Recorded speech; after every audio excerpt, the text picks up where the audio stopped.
महाराज, हम मछुआरे हैं, लेकिन कुछ दिनों से हम समुद्र में मछली पकड़ने नहीं जा पा रहे हैं। समुद्र में विचित्र घटनाएं घट रही हैं। जो भी मछुआरा अपनी नाव लेकर समुद्र में जाता है, उसकी नाव पलट जाती है और वो समुद्र में डूब जाता है। ये तो बहुत विचित्र समस्या है। कोई तूफान नहीं, बारिश नहीं, फिर भी नाव डूब कैसे सकती है?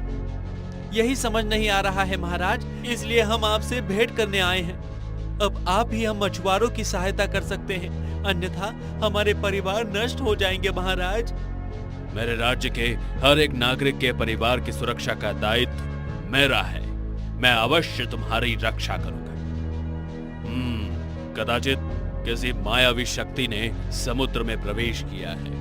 मुझे अपने गुरुदेव की सहायता लेनी होगी। गुरुदेव ही मायावी शक्ति के विषय में हमें जानकारी दे सकते हैं। फिर महाराज अपने महामंत्री को बुलवाकर गुरुदेव को महल में लाने का आदेश देते हैं।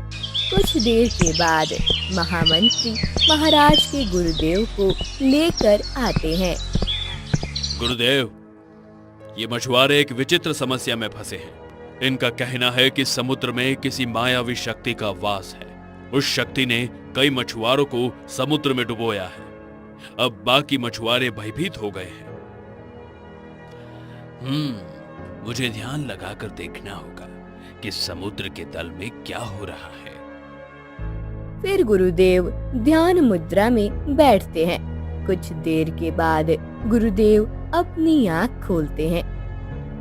मुझे जानकारी प्राप्त हो गई है राजन। समुद्र के तल में अपना वर्चस्व प्रस्थापित करना चाहता है। उसी दानव ने मछुआरों को अपनी जादू से उसका गुलाम बनाकर रखा है।